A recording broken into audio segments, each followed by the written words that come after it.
Welcome to Soul Magic 99. Today I'm continuing my series on my spiritual A to Z, and it's not necessarily in chronological order. It's as and when these things come to mind that have affected me along my spiritual path. I just want to say a quick thank you to everyone for watching. Please like, share, subscribe and comment to win a free reading. I'm nearly there at the 100 subscribers, so someone will win a 20-minute reading. I'm doing a special offer for February where you can have a reading of subject of your choice for £20 this time. Okay, so today I want to talk about crystal skulls. I don't know if any of you have heard of these. These are life-size crystal skulls that are supposedly buried all over the earth, 13 of them in total.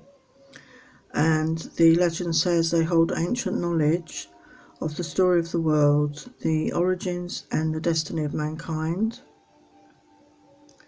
Earlier the last century, a crystal skull was discovered deep in Central American jungles. There's also one in the British Museum, and several others have come to light. And I saw a news article a few years back where one was found in the possession of one of Hitler's cohorts. The question is, do the crystal skulls possess telepathic qualities?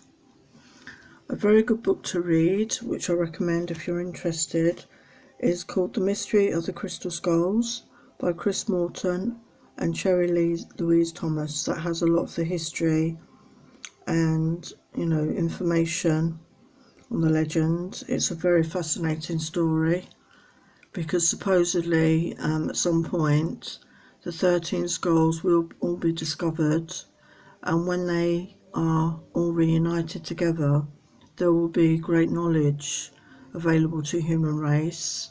It's stored in them like in a computer, I guess. It's a fascinating read, so I would recommend that. Fascinating story. You can actually buy crystal skulls, like mini ones. Today I know several people who connect with them and communicate with them telepathically. So if you're drawn to that, you can actually purchase these in shops that sell crystals or online.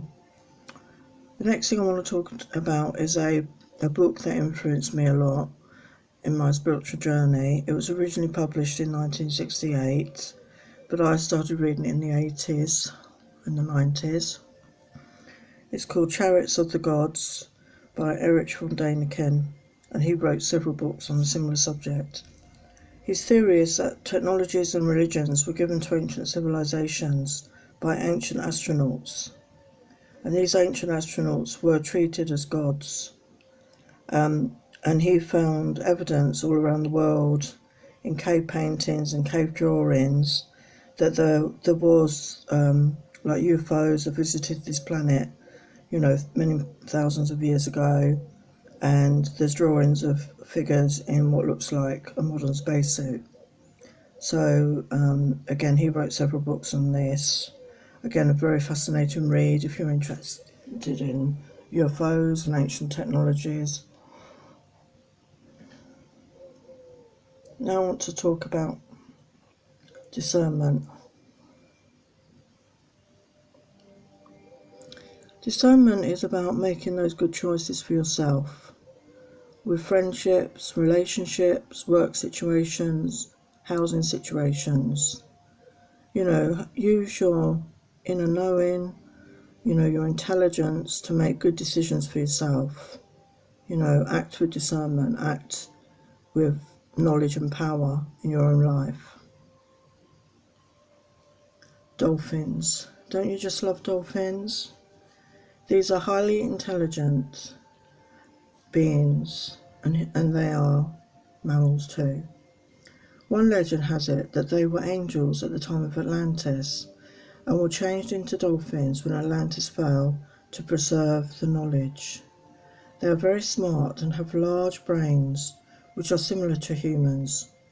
They are very maternal with their young. They have acute eyesight in and out of the water. They can hear very high frequencies, 10 times the upper limit of adult humans, and have a highly developed sense of touch, but have no sense of smell. They are very spiritual and provide healing to people when in the same vicinity. They represent balance and harmony and are in tune with their instincts. They symbolise resurrection and protection, cooperation and a playful nature. Dreams. Stories and images our minds create while asleep. Very often our subconscious is sending us a message about unconscious desires or wishes. Interpreting random signals from the brain and body during sleep. A unique state of consciousness that incorporates experience of the present, past and the future. It is worth keeping a dream journal because sometimes there are messages there, or there could be a pattern of messages for you. And as you awaken in the morning, record what you remember, as there may be an important message for you, as I said. Daydreaming. Slightly different. You're not asleep usually, but you're in some sort of trance. I love to daydream. I think it's important to daydream. Dream about the things that you want to achieve in your life, in the future. It stimulates your imagination. So don't be afraid to daydream or have fantasies about things.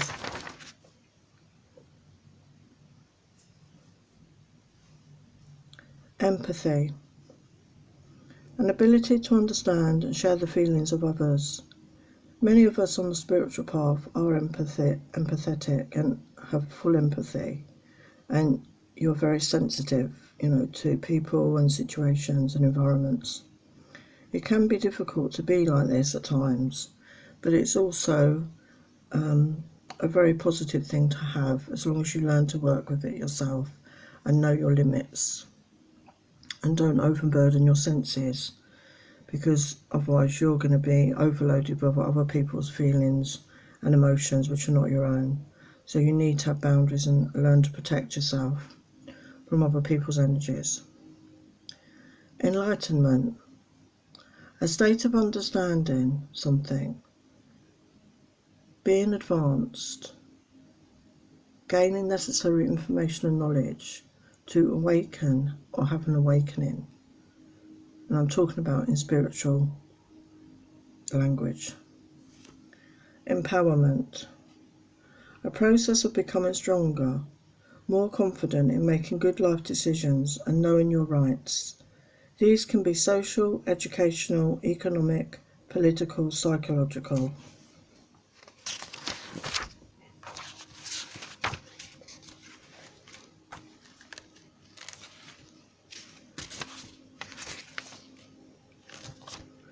Just want to talk about a couple of people that have influenced me over the years. Diana Cooper is a British angel worker. She's written many interesting spiritual books on angels and has a variety of oracle decks. One of my favourite decks is the Unicorn Oracle and the Atlantis cards and her wisdom cards. If you get a chance to read any of her books, I would, really recommend them. She also has her own website, and she has regular postings with orbs, lots of pictures of orbs that people send her, which are beautiful to look at. I'll be talking about them later on in the series. Another lady is Doreen Virtue. Again, she has written many books on spirituality and angels. One I found very helpful was The Lightworker's Way. She has produced hundreds and hundreds of oracle card decks on most subjects, love, archangels, etc. So they are both good people to read. If you find anything, interesting in their books, whatever you're drawn to, basically. So again, I just want to thank you for watching, and this is the up-to-date A to Z basics. I will be doing more of these as and when, but thanks for watching for now, and take care.